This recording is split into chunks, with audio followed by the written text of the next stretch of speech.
Border সম্পূর্ণ আমাদের নিয়ন্ত্রণে আছে বলছেন স্বরাষ্ট্র উপদেষ্টা। আওয়ামী লীগের নাম পরিবর্তন করে নেতাদের রাজনীতিতে আসতে বললেন মামুনুল হক। জুলাই গণঅভ্যুত্থানের ঘোষণাপত্র ঐতিহাসিক রাজনৈতিক সনদ হিসেবে ঘোষণাপত্র জারি চাই বললেন আসাম আব্দুর রব। 2024 জাতির মুক্তিকামী চরিত্রের আরেকটি মাইল ফলক বললেন চরমোনাই পীর। এবং সর্বশেষ জানাবো জুলাই অভ্যুত্থান নিয়ে ছাত্রদের সঙ্গে বোঝাপড়া করতে প্রধান উপদেষ্টাকে বিএনপির পরামর্শ। এতক্ষণ শুনছিলেন সংবাদ শিরোনাম, এবারে বিস্তারিত।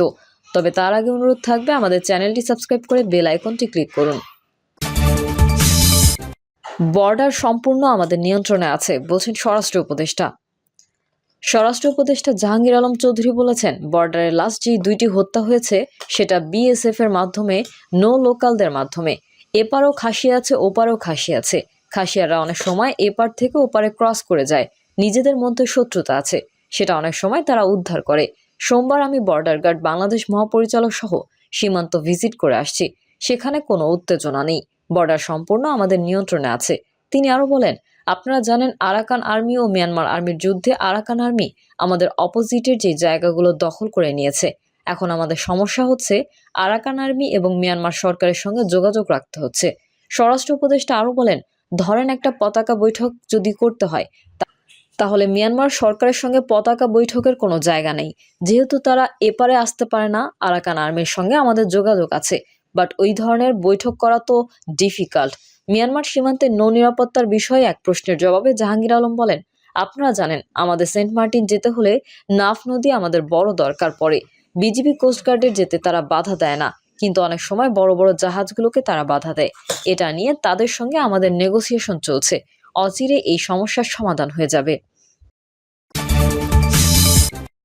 আওয়ামী লীগের নাম পরিবর্তন করে নেতাদের রাজনীতিতে আসতে বললেন মামুনুল হক। আওয়ামী লীগের কর্মীদের উদ্দেশ্যে বাংলাদেশ খেলাফতে মজলিসের মহাসচিব মাওলানা মামুনুল হক বলেছেন, শেখ হাসিনা আপনাদের কল্যাণকামী নেত্রী নন। আপনারা বোঝেননি, ভুল করেছেন, এখন বোঝার চেষ্টা করুন। আপনাদের সর্বনাশ ঘটিয়েছে অন্য কোনো রাজনৈতিক দল নয়, আপনাদের নেত্রী শেখ হাসিনা। তার পথ পরিহার করে চিন্তাশীল দুর্নীতিমুক্ত আওয়ামী লীগ নেতা থাকলে তাকে সামনে রেখে আওয়ামী লীগের নাম পরিবর্তন করে নতুন করে রাজনীতিতে আসেন। বাংলাদেশের মানুষ আপনাদেরকে স্বাগত জানাবে। মাওলানা মামুনুল হক বিএনপি জামায়াতের বিরোধ প্রসঙ্গে বলেন, পারস্পরিক বিরোধের সময় এখনো আসেনি। আপনারা যদি পারস্পরিক বিরোধ মাঠে ময়দানে ছড়িয়ে দেন, আপনাদের বিভেদের সুযোগ নিয়ে ফ্যাসিবাদী সেই স্বৈরাচারী রাজনৈতিক শক্তি আবার বাংলাদেশে পুনর্বাসিত হওয়ার সুযোগ পাবে। বিগত 15 বছরে যে সকল নেতাকর্মীরা রক্ত দিয়েছে, জীবন দিয়েছে, তাদের সঙ্গে আপনারা গাদ্দারি করবেন। যদি তারা পুনর্বাসিত হওয়ার সুযোগ পায়, বীর শহীদদের আদালতের কাঠগড়ায় দাঁড়িয়ে জবাব দিতে হবে আপনাদের।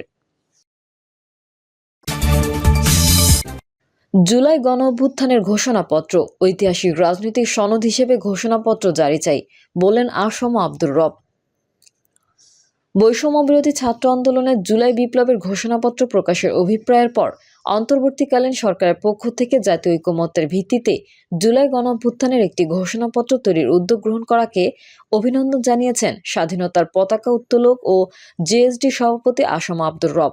এক বিবৃতিতে তিনি বলেন, জুলাই গণঅভ্যুত্থানের মধ্যে দিয়ে পরাক্রমশালী ফ্যাসিবাদের বিরুদ্ধে ছাত্র জনতা সহ সব শ্রেণীর মানুষের মাঝে অভূতপূর্ব জাগরণ ও বিপ্লবী উন্মাদনায় ব্যাপক আত্মদানে গণহত্যাকে মোকাবেলা করে জনগণ যে বিজয় অর্জন করেছে এবং তাকে গণতান্ত্রিক প্রজাতন্ত্রের যে অভিপ্রায় প্রকাশ পেয়েছে তা সুসংগত রাখার ঐতিহাসিক রাজনৈতিক সনদ হিসেবে ঘোষণাপত্রটি জারি করতে হবে। তিনি আরো বলেন, এই ঘোষণাপত্রই হবে জুলাই গণঅভ্যুত্থানের আইনগত ও নৈতিক ভিত্তি। আমি আশা করি গণঅভ্যুত্থানে নেতৃত্ব দেওয়া বৈষম্য বিরোধী ছাত্র আন্দোলন সহ অংশগ্রহণকারী সব শিক্ষার্থী, রাজনৈতিক দল ও পক্ষের মতামত গ্রহণ করার জন্য অন্তর্বর্তীকালীন সরকার কার্যকর উদ্যোগ গ্রহণ করবে। 2024 জাতির মুক্তিকামী চরিত্রের আরেকটি মাইল ফলক বললেন চরমোনাই পীর। স্বৈরাচার আওয়ামী লীগ সরকার 2024 সালে মাত্র 1.5 মাসের আন্দোলনে দেশ ছেড়ে পালাতে বাধ্য হয়েছে, যে কারণে 2024 সাল জাতির আজন্ম মুক্তিকামী চরিত্রের আরেকটি মাইল ফলক হয়ে থাকবে বলে জানিয়েছেন ইসলামী আন্দোলন বাংলাদেশের আমির মুফতি সৈয়দ মোহাম্মদ রেজাউল করিম পীর সাহেব চরমোনাই। তিনি বলেন, 2024 সাল বাংলাদেশের ইতিহাসে অক্ষর ও অমর হয়ে থাকবে। এই জাতির আজন্ম মুক্তিকামী চরিত্রের আরেকটি মাইল ফলক হয়ে থাকবে। বাংলাদেশের পরিপ্রেক্ষিতে 2024 সাল উজ্জ্বল আলোকবর্তিতা হলেও বিশ্বের পরিপ্রেক্ষিতে তা কলঙ্কময় সময় হিসেবে বিবেচিত হবে। শত কোটি মানুষের চোখের সামনে ঘটিত এই নারকীয় হত্যাকাণ্ডের জন্য 2024 সাল ইতিহাসে বারংবার আলোচিত হবে। যদিও সিরিয়ার মানুষের মুক্তি একটি ইতিবাচক দিক হয়ে থাকবে, সব মিলিয়ে 2024 একটি স্মরণীয় বছর হয়ে থাকবে। পীর সাহেব চরমোনাই বলেন, সময় গণনায় নতুন একটি অধ্যায় শুরু হয়েছে। এই বিশেষ মুহূর্তে দেশবাসীর জন্য শুধু ও কল্যাণের প্রার্থনা করছি, তাদের জন্য শুভ ইচ্ছা প্রকাশ করছি। দেশ গঠনের যে সুযোগ তৈরি হয়েছে তার যথার্থ ব্যবহার জন্য আমরা করতে পারি তা কামনা করছি, আর কেউ যেন তা নষ্ট করতে না পারে সেই জন্য সবাইকে সতর্ক থাকার আহ্বান জানাচ্ছি। জুলাই অভ্যুত্থান নিয়ে ছাত্রদের সঙ্গে বোঝাপড়া করতে প্রধান উপদেষ্টাকে বিএনপির পরামর্শ। জুলাই অভ্যুত্থান নিয়ে বৈষম্য বিরোধী ছাত্র আন্দোলনের নেতাদের ঘোষিত 31শে ডিসেম্বর শহীদ মিনারের প্রোক্লেমেশনের বিষয়ে ছাত্র নেতাদের সঙ্গে বোঝাপড়া সৃষ্টি করতে সরকারকে পরামর্শ দিয়েছে বিএনপি। সোমবার দিবাগত মধ্যরাতে বিএনপির উচ্চ পর্যায়ের একটি দায়িত্বশীল সূত্র এই তথ্য জানিয়েছে। রাত 1:30টার দিকে এই প্রতিবেদন লেখার সময় রাজধানীর বাংলা মোটরে সাংবাদিকদের সামনে বৈষম্য বিরোধী ছাত্র আন্দোলনের মুখ্য সংগঠক আব্দুল হান্নান মাসুদ বলেছেন, জুলাই বিপ্লবের ঘোষণাপত্র নিয়ে দেশে বিদেশে ষড়যন্ত্র হয়েছে। মঙ্গলবার দুপুর থেকেই প্রোক্লেমেশন অব জুলাই কর্মসূচি ঘোষণা করেছিল বৈষম্য বিরোধী ছাত্র আন্দোলনের নেতারা। আগের দিন সোমবার দিবাগত রাত 9টার দিকে প্রধান উপদেষ্টার প্রেস উইং থেকে জানানো হয়, অন্তর্বর্তীকালীন সরকারের পক্ষ থেকে জাতীয় ঐকমত্যের ভিত্তিতে জুলাই গণঅভ্যুত্থানের একটি ঘোষণাপত্র তৈরির উদ্যোগ গ্রহণ করা হয়েছে। জুলাই গণঅভ্যুত্থানের মধ্যে দিয়ে গড়ে ওঠা জনগণের ঐক্য, ফ্যাসিবাদ বিরোধী চেতনা ও রাষ্ট্র সংস্কারের আকাঙ্ক্ষাকে সুসংগত রাখার জন্য এই ঘোষণাপত্রটি গৃহীত হবে। সরকারের পক্ষ থেকে এই ঘোষণা আসার পরই রাজনীতিতে নতুন করে আলোচনা শুরু হয়। রাত 10টার দিকে বিএনপির স্থায়ী কমিটির সদস্য ইকবাল হাসান মাহমুদ টুকু বাংলা ট্রিবিউনকে বলেন, আজকের বৈঠকে আমরা আলোচনা করেছি, তাদের ঘোষণার বিষয়ে তাদের অবস্থান প্রকাশ্যে এলে দলীয় অবস্থান আসবে। সোমবার গভীর রাতে বিএনপির উচ্চ পর্যায়ের সূত্র জানায়, রবিবার প্রধান উপদেষ্টাকে বিএনপির পক্ষ থেকে পরামর্শ দেওয়া হয়েছে প্রোক্লেমেশন অব জুলাই প্রোগ্রাম নিয়ে বৈষম্য বিরোধী ছাত্রদের নেতাদের বক্তব্য, তাদের অবস্থান পর্যালোচনা করে তাদের সঙ্গে বোঝাপড়া সৃষ্টি করার জন্য। বিএনপির স্থায়ী কমিটির একজন প্রভাবশালী সদস্য এই বিষয়ে দলীয় মতামত পেশ করেন। সূত্র জানায়, প্রধান উপদেষ্টার কার্যালয়ে দুইটি মতামত দেওয়া হয়েছে। একটি হচ্ছে, বিগত জুলাই আগস্ট অভ্যুত্থান হয়েছে সকল দলমত নির্বিশেষে, সবার অংশগ্রহণের মধ্যে দিয়ে ফ্যাসিস্ট সরকারের পতন হয়েছে। এর মধ্যে দিয়ে মানুষের মধ্যে প্রত্যাশা জন্মেছে পরিবর্তনের। এই পরিবর্তনের আকাঙ্ক্ষাকে প্রোক্লেমেশন অব জুলাই প্রোগ্রামের মধ্যে দিয়ে বিতর্কিত করে না তুলতে সরকারকে পদক্ষেপ গ্রহণ করার অনুরোধ করে বিএনপি। সূত্রের ভাষ্য, দলের পক্ষ থেকে অনেকটা এরকম বলা হয়েছে, তোমরা যা বদল চাচ্ছ অযৌক্তিক না, কিন্তু তা যৌক্তিকভাবে উপস্থাপন করতে হবে। তোমরা বলে দিলে মানুষ চলে আসবে, সেভাবে হবে না। এখন তো 5 বা 6 আগস্ট না। এই বিষয়ে জানতে চাইলে বিএনপির মিডিয়া সেলের সদস্য সাইরুল কবির খান বাংলা ট্রিবিউনকে বলেন, আমি ঠিক বলতে পারবো না এবং এ বিষয়ে নির্দেশিতও হয়নি। সূত্রের ভাষ্য, অন্তর্বর্তী সরকারকে অনুরোধ করা হয়েছে। বৈষম্য বিরোধী ছাত্র নেতাদের মধ্যে অহংকারবোধ জন্মেছে, যেভাবে আওয়ামী লীগের মধ্যেও 1971 সালে মুক্তিযুদ্ধের পর ঘটেছে।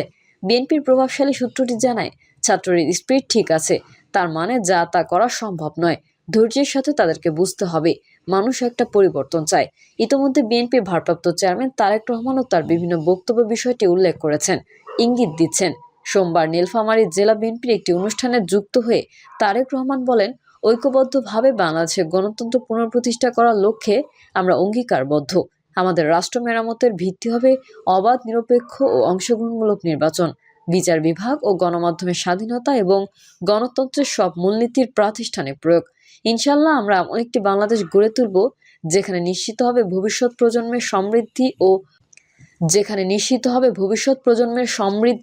ও স্বনির্ভরতা, অন্তর্ভুক্তিমূলক ও উদার রাজনৈতিক পরিবেশ এবং সামাজিক স্থিতি ও ন্যায়পরায়ণতা।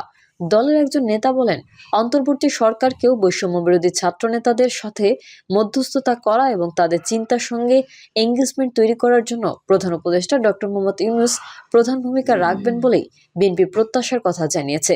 বিএনপির কোনো নেতার পর্যবেক্ষণ, ছাত্রদেরকে ঠেলে দিলে সেই সুবিধা এককভাবে জামায়াত নিতে পারে। সোমবার রাতে প্রগতিশীল একটি সংগঠনের সাধারণ সম্পাদক বাংলা ট্রিবিউনকে বলেন, সরকারের ভেতরে ছাত্র প্রতিনিধিদের একজনের মধ্যেই প্রোক্লেমেশন অব জুলাইয়ের বিষয়টি সামনে এসেছে। ইতোমধ্যে রবিবার ও সোমবার বিভিন্ন দলের সিনিয়র নেতারাও এ বিষয়টি নিয়ে আলোচনা করে সরকারকে চাপ প্রয়োগ করেছেন। রবিবার রাতে এই প্রতিবেদকের সঙ্গে আলাপকালে এবি পার্টির সদস্য সচিব মুজিবুর রহমান মঞ্জু বলেন, আমাকেও কয়েকজন নেতা ফোন করে প্রোক্লেমেশন অব জুলাই নিয়ে জানতে চেয়েছেন। রাজনীতিতে আলোচনা হচ্ছে। বিভিন্ন দলের সিনিয়র নেতাদের সঙ্গে আলাপকালে জানা গেছে অনেকটা নাটকীয়ভাবে প্রোক্লেমেশন অব জুলাইয়ের ঘোষণার কথা সামনে আসায় প্রথমেই রাজনীতিকরা এর পেছনের রহস্য বোঝার চেষ্টা করেন। বিগত 2 দিনে রাজনৈতিক দলের নেতারা পরস্পরের সঙ্গে আলোচনা করেন। এরই মধ্যে সোমবার বিকেলে সংবিধান পরিবর্তন নিয়ে বিবৃতিও দেয় গণফোরাম।